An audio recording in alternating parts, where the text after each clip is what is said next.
Bismillah ar-Rahman ar-Rahim. Assalamu alaikum. Welcome back. It is 12 after 9 o'clock, and we are now crossing over, I presume, to Syria. And we're going to be talking with Syrian activist and a lecturer at Idlib University. And that, of course, is you, Ibrahim Shaker. Assalamu alaikum to you. Welcome to the program. Good morning. Wa alaikum assalam wa rahmatullahi ta'ala wa barakatuh. We understand that Israeli strikes targeted the vicinity of Syria's Damascus, Hama, and Daraa countryside. This was late on Friday. And I'm kind of wondering about the Apartheid Israel's agenda. They are still very active in the genocide within Palestine, and they now are setting their sights on Syria. What do you suppose is going down there? We also know that from reports that we've read and heard about is they are firmly placed on the Golan Heights, and there's no chance ever, it seems, as if Syria reclaiming that territory at all. Welcome. What are your thoughts on this matter? Thanks for inviting me. In fact, it's clear that Israel didn't like the agreement that had been announced between the new government and the Druzi leaders. Repeated Israeli strikes covered many areas in Syria, like in Hama, in the west of Suwaida, in the suburban of Harasta, in Idlib, in Al-Qalamun Mountains, in Daraa, leading to more than 4 martyrs and tens of injured. These strikers, in fact, coincided with the landing of Israeli helicopters loaded with unknown equipment in Suwaida governorate. The Israeli occupation forces and these strikes are under the umbrella of protecting the Druzi community in the south of Syria, protecting the Druzi community of whom. Israel is trying to dismantle Syrian society and destroy civil peace in Syria. In fact, these strikes, as I said, covered many areas in Syria: Hama, Homs, Damascus, and the suburban of Damascus, like Harasta, like Jober, Sahnaya, and some areas of Juramana. Okay, so we do know Israel has come out strongly in support of the Druze community in Syria, even though they are a minority. We also know that a Druze leader had met with Netanyahu. Did you ever imagine that whilst apartheid Israel is busy with its genocide on the Palestinian people, mainly in Gaza, that it would overspill on the Syrians? And as you rightly say, they are not happy with the new ruler in Syria. It doesn't suit their political agenda at all.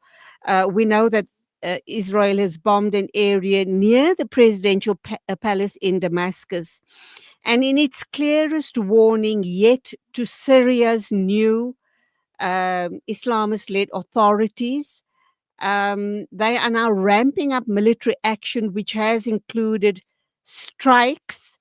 And we also know, and then, of course, that begs the question, didn't the new ruler have talks with the Israelis, apartheid Israel, regarding their rule and what that is going to encompass? Yes, as I said, that Israel is trying to destroy the civil peace. So it plays in this tune, just to trying to support the Druzi party, which is in Suwaida and Juramana and Sahnaya. In fact, Israel frankly doesn't care about any military in Syria. It just wants to destroy the civil peace and to create, let me say, a atmosphere of noise that it doesn't want this new government to be suitable to build Syria. And I think there is no any connection between Netanyahu and the new government, because the new government is regarded by Israel, let me say, as terrorists. So the new government calls the nations to stop the Israeli strikes on Syria, because there are many innocent people are murdered because of these strikes. We do know that the new government is mainly Sunni Muslim Islamist fighters, and they, of course, toppled Bashar al-Assad in December. But even when Bashar al-Assad was in power, Israel continued bombing Syria on a frequent basis. I guess back then they were trying to target a foothold whilst he was in power. They probably knew that his government would be toppled. Where do you suppose all of these current incursions on Syria is going to lead to? Is there going to be retaliation by the new government in Syria? Are they up to it? Do they have enough military power to take Syria on? Beg your pardon, to take apartheid Israel on? Yes, as you know, that Israel continued, but many areas in Syria. It was bombing many areas in Syria.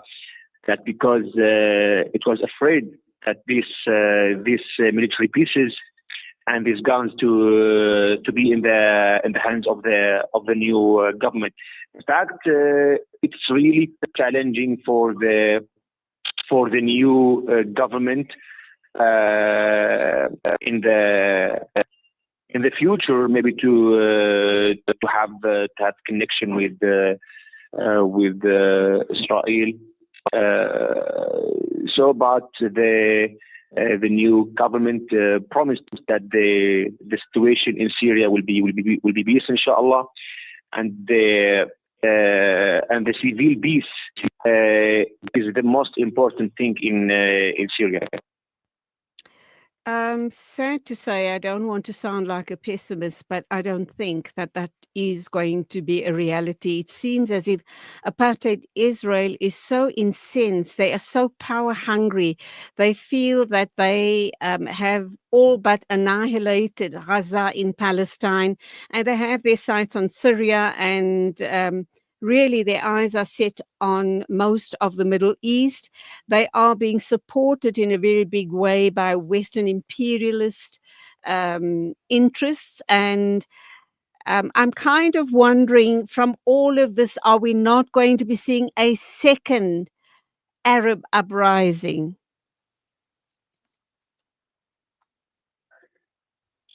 Yes, as Mr. Erdogan said maybe 2 or 3 days ago, that Israel is like the ball of fire. It's burning the whole of the Middle East.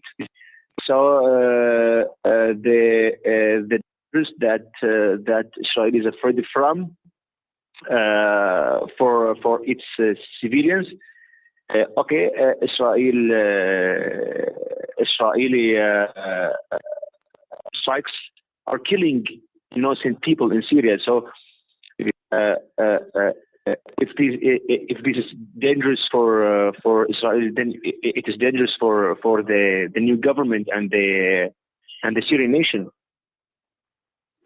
Absolutely. It sounds like the situation, I'm sad to say, is going to get from bad to worse because Netanyahu seems to be so powerful at the moment. He is so he is just the way he has wiped out, sadly, most of Gaza. He seems to think that he is now the ruler of the world, like I said, being supported by Western imperialist governments. Um, and now he's targeting Syria, and he has a sight set on other parts of the Middle East. Do you believe common sense will eventually prevail? Do you believe that Middle Eastern leaders will start now? Will this then get them into action to start talking and to save the Middle East? Sorry, can you repeat your question again? Because Netanyahu has become so power hungry, so power drunk. He's now wanting, Yes. he's targeting Syria. Who is he going to target next in the Middle East? And because he is now encroaching the borders of Syria, do you think this will be a wake-up call for other governments and leaders in the Middle East to wake up and realize what is going on? Yes, in fact, there was a call from the new government for all the Middle East leaders that, as I said, that Israel is like a pole of fire. As I said, that helicopters related to Israel loaded in Suwaida with unknown equipment. So I think it's time for the Middle East leaders to wake up, to have the same call, to have the same claim in the United Nations to stop Israel from this middle situation that Israel is murdering people in Gaza, in Yemen, in Syria, even in Iraq, in every place in the Middle East. So if this is not the time for stopping Israel, then when? Absolutely. Syria is maybe covered. Sorry, is covered in many strikes, and many murdered people are killing every day. So I think this is the time for all countries to stop against Israel, to say this is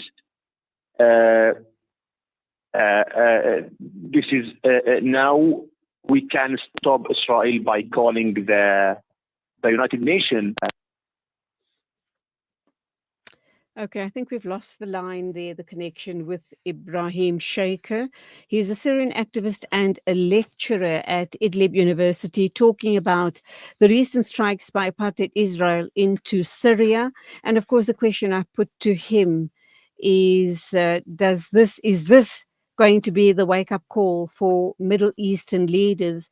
Because if this is the rate that Apartheid Israel and the madness of Netanyahu, fueled by Trump and other Western nations, if this is the way they are going ahead with their genocide, then I think if the Middle Eastern leaders do not get together and do something about it, the whole of the Middle East will be going up in flames. Wake up, leaders, wake up.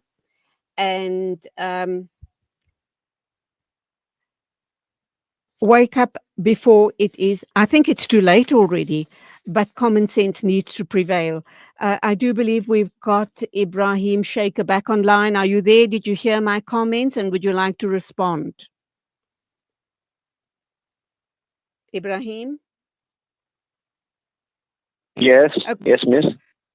Yes, did you hear my comments about Middle Eastern leaders having to start having talks about this madness that is rolling out by Apartheid Israel and Western imperialists?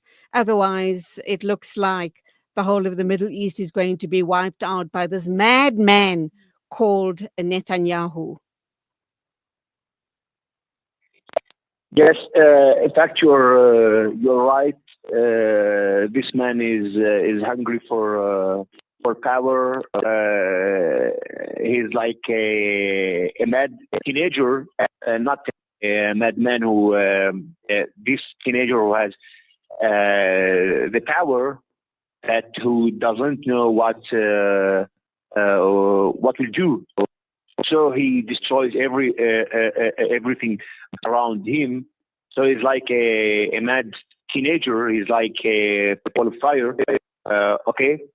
So this is the time for the Middle East countries to have the perspective, to have the position with each other, to say no for these criminals.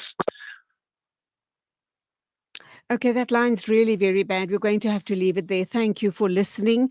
It is 9:28 a.m. We're moving along, and I think next we are going to be talking with the Freedom Flotilla Coalition press officer, that's Yasmin, and the steering committee member of the FFC, and that, of course, is Tiago Avila. Please stay with us.